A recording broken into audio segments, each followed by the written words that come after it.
Dolphinella by Allison. Once upon a time, deep down a Hawaii ocean, there lived a poor noble dolphin that only had one daughter named Ella. They all lived in a valuable seaweed shell home, who Ella's mother once gave her. Ella, the little dolphin, all call her Dolphinella. Well, actually that was her real name. For lots of years, they worked very, very hard. One hard day for Dolphinella, a dolphin widow moved to her ocean with two wonderful beauty dolphins who were very ugly and rude. The dolphin woman begged to be the noble dolphin's wife, but when he rocked his head once, the widow cried immediately. Then something forced him to marry the widow. Again, Dolphinella had to do lots of chores, and as usual, but more chores. Can't you believe to do 1,000 chores every day with no help? And that made Dolphinella think that mother's killing me.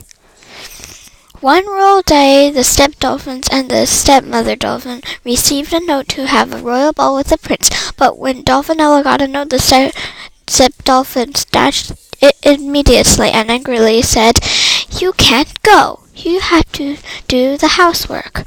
Dolphinella said sadly, "Why?" "Because you have to do it," the stepmother yelled. But by that time the two stepsisters were excitedly giggling about Dolphinella, and Dolphinella had to do more chores. Dolphinella only had one choice. She had to stay home after all her chores. As she wept bitterly, a fairy god dolphin secretly used her wand and touched Dolphinella's head and disappeared.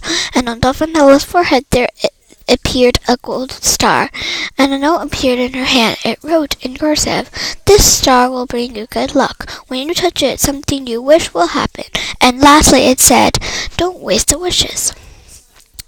She touched her star and wished, "I wish I could go to the ball." And there appeared a beautiful gown and threads made of silk and a gold crown on her head. Lastly there were two glass slippers waiting.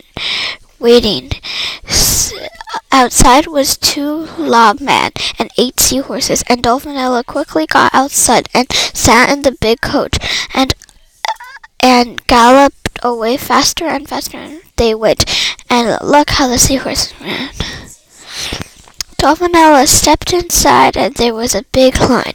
Dolphinella stepped to the line, but the two stepsisters were in front of her. She was frightened because the stepsisters might recognize her, so Dolphinella went somewhere else, and the gold star caught the prince's eye. The prince tried to find the gold star until he met Dolphinella. He immediately fell into love with her. They both began to dance until her stepmother recognized her as she ran and made it and grabbed her wrist and ran.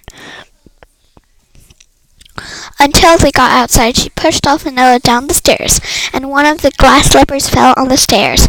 Dolphinella got transformed to her normal torn clothes and couldn't find her slipper. Normally, the coach lobsters and the seahorses galloped away, so Dolphinella had to walk a long way to her home. Unless her slippers were hard and her legs were harsh, the slipper didn't break. She easily slipped her other glass slipper in her pocket. When Dolphinella got home, she hid the glass slipper in a big jug. She forced herself to use the medicine for her poor fins, and she did. Then she worked on her chores, but not after long. The step-dolphins came back and punished Dolphinella to do more chores because she went to the ball. But by that time, the prince already found out the slipper on the stairs. After a while, in Dolphinella's home, the step-dolphins and the step-sis-dolphins all thought, "I must get rid of the star on Dolphinella's head." But because they all saw the star on Dolphinella's head, so Dolphinella already knew it too. One beautiful day, when the sun was rising, Dolphinella heard a shell ding-dong, and she woke up her stepmothers. As soon as she knew it, "You fool, you have to do the chores." But by that time her two stepsisters both woke up at the same time, and they all went down and opened the door, but actually the stepmother locked Dolphinella inside her room, and by that point Dolphinella was sobbing. Then she heard a little voice of the fairy god dolphin. touch your golden star." And when Dolphinella heard that, she remembered her golden star, and when she touched it, the seahorse galloped aside and said wearily, "Little gold star is locked upstairs." And when the prince heard that, he shouted, "Give me the key." And the stepmother didn't give the key. He shouted one more time, "Give me the key." But by that time, the stepmother gave him the key, and the prince went upstairs and unlocked the door. When they saw each other, they both fell in deep love, and by that time the fairy godmother flew up and turned Dolphinella to her beautiful gown, and Dolphinella took out her slipper inside the jug, and the prince took the slipper that he found on Sis, but actually the prince tried the slipper on every foot, but it didn't fit.